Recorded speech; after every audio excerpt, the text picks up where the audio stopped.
Hello, my name is Jim Gaggard. I'm the chair of the Care Leavers Association. Welcome to our Access to Care Records video guide. My name's Sam Davey. I'm a support worker for the Care Leavers Association on the Criminal Justice Project. Hello, everyone, and welcome to the CLA Access to Records Guide. My name is Toya. I am part of the Care Leavers Connected project, but also really wanting to help with accessing files. I think it's really, really important. First thing to let you know, we have all accessed our files and do realise how difficult this can be. So throughout this guide, we will reflect on our own experiences. To make it easier for you, we've split it into kind of 4 sections. Firstly, looking at how to access your childcare file, reflection, the positives and the risks of accessing your files, and kind of what to do afterwards. I hope you enjoy it.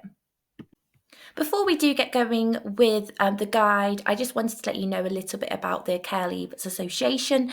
So we are a user-led charity who look at improving the lives of all care leavers at any age. So the Care Leavers Association has been in existence since the year 2000 and working with fellow care leavers to improve the current care system and the future. So we are working on different projects and different campaigns. So our vision is a good life in care, a good life after care. So throughout this guide, you'll see exactly what we're aiming to do. What we're going to do now is to show you the process of applying from a typical local authority website. In this case, as you can see, Manchester. What you'll need to do in all cases is use the search facility to type in the term subject access request, and that's 3 separate words: subject access request. See what comes back. You'll usually get a list of possible further pages to go through. Go into the one that looks as though it holds the most useful information. Most local authority websites these days will give you a lot of further information about your rights, about the next steps, about what kind of information they may hold. It's well worth reading that information before you move on to the next step of actually making an application. Not least because it will tell you how long you've got to wait for example, what you might need to provide by way of identity, proof of your own identity, all that sort of thing. The usual process is that you then have to fill in an electronic online form. Some local authorities will also offer you an email address to write to or a phone number to ring, which can be obviously helpful to people who are not that skilled at writing. Here you usually get an option as well to indicate whether you're applying for yourself or for somebody else. If it's for somebody else, then you will need their permission, so it'll be a slightly different and slightly longer process.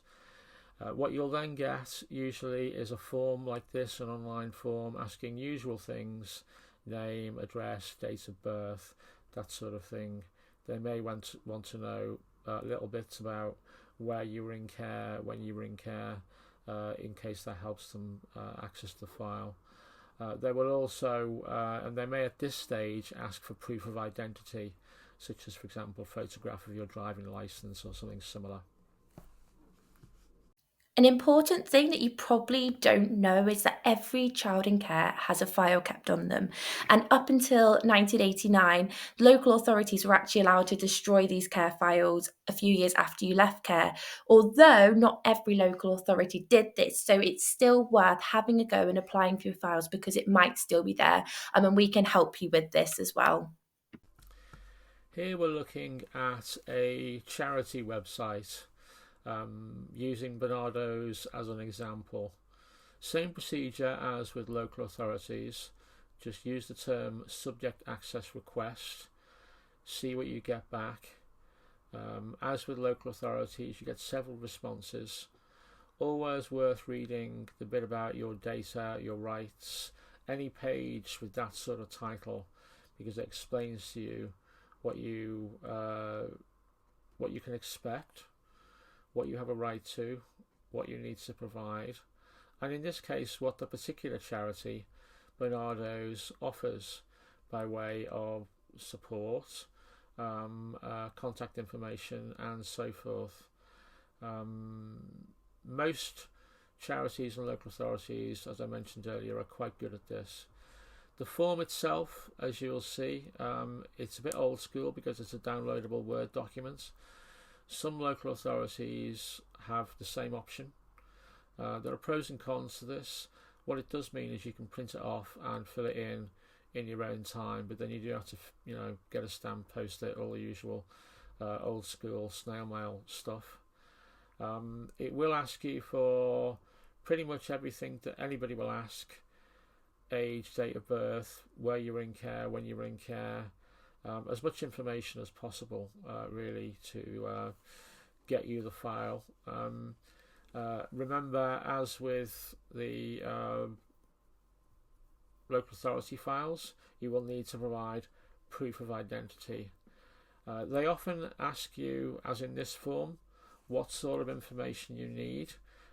You can just say you need the whole file, but it might be that if you need something specific, that you can get hold of that, like something about a particular event or particular information. Now I'm going to talk to you about redaction. So redaction is an issue that we see come up quite a lot when people are accessing their care files. So under the Data Protection Act, you are entitled to have a copy of the information about yourself, but you are not entitled to see personal information about other people. So these other people can include your parents, anyone in your family and other children that you were in care with.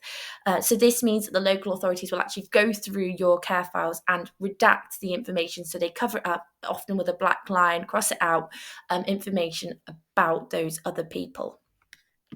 So the level of redaction that you will see in your care files, it varies from case to case. So I just wanted to show you a bit of an example. So I've put my files in here. So I got my files electronically via email, and you can see on the left file there's just some names crossed out, but then on the right hand side there are massive blocks crossed out, and that happened for about 3 or 4 pages of mine, and that was actually the information that I was looking for as to why I went into care. So I am in the process of actually forming a complaint to try and see if I can receive any of that information. Here I want to talk about the positive aspects of accessing your file. In my case, there were no downsides, so I'm going to use that as an example. First of all, it helped that I knew most of the basic facts about why I was in care, despite having been in care for 14 years. One of the major positives, though, of what I found in the file was learning about how much my mother had tried to keep in touch with my brother and I while she was in the mental hospital that she was living in. This had been kept secret from us while we were in care. Obviously, this was also sad, particularly thinking about what she'd gone through. But it was still a positive to know what was going on behind the scenes. I value having the file as a physical collection of memories. It's one of my most important possessions. If there was a fire in my house, it'd be one of the first things I'd try to retrieve. One of the reasons is all the little details it contains about my daily life, pretty much from, when I went into care at the age of 3. The importance of this was brought home to me when I visited my first girlfriend's parents in my early 20s. They were constantly sharing family memories, minor details about what had happened 20 years ago, when my girlfriend was a small child. It was an oral family history that was revisited endlessly on all sorts of social occasions.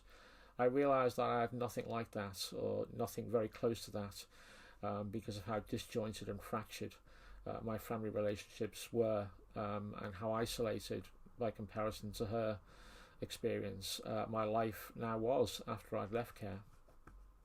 Getting my file, I kind of had mixed feelings. Obviously there was stuff in there that was nice to wear about, like some good memories in it, just like not necessarily good things, but the things that were in there triggered good memories in it when I was told about certain things that had happened. But then there was also things that I felt sad about that I missed out on, like obviously I completely forgot when I went to prison. Before I went to prison, social services had said did pay for my flight to Jamaica to go to my nana's funeral, but because I went to prison, obviously I didn't get to do that, and obviously I completely forgot about that. Like being the age that I am now, I barely remember. Yeah, I've got a lot of things that have happened in the care system.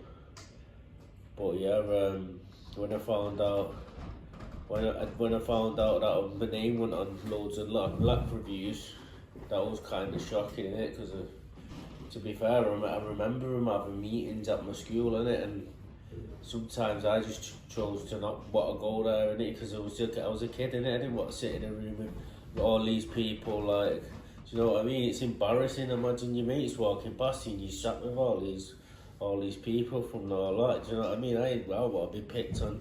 I used to, when I was in primary school, I used to hide the fact that I was in care. Because I didn't want to get picked on for that. Do you know what I mean? Never told anyone I was in care. Finally, I just wanted to talk you through the process for what to do if you're not happy with the process of accessing your file, the information you received, or the level of redaction. So firstly, you would always use the council or charity's complaints procedure. You can usually find the information for this on their website. But again, if you are struggling to find this, do get in contact with us and we can help you. Once you've been through that complaints process, I would then try the office of the Information Commissioner, so they will be able to take that a little bit further. And again, you could try your local government ombudsman as well. So here at the Care Leavers Association, access to records is massive for us, and we are really trying to support people with accessing their file, talking it through. So we do various things to help people, whether that be a listening ear if you want to do it via email or a phone call or a Zoom meeting. We're happy to do that for you. We can talk you through the process. We know exactly what you need to do.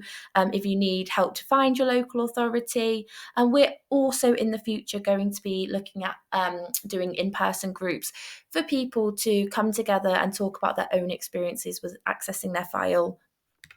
Thank you for watching our Access to Records short video guide. If you're having any trouble, don't be afraid to get in touch. One thing I would say though, before you send in for your file, it might be worth having someone there when you do receive it, just because you might be opening a can of worms, and it might be nice to have a bit of support around you just in case it's a bit too much for you. Thanks, Sam. If there's anything you think that's missing or you think that could be improved about our guide, do let us know. One or two final tips. If you are struggling with phone, email, the form, whatever, and you still live in the area, it can be better just to go down to the local council offices and talk to somebody there. You might be able to get more help that way. And as Sam says, try and have people around you that you can discuss the contents of these files with. It can just make it easier, depending on what's in them, of course. And if you do want to get in touch with us, we're part of a wide network of care leavers, so we will know lots of people who you might be able to interact with. The phone number's on the website, and you'll find our email address at the end of this presentation. Thanks.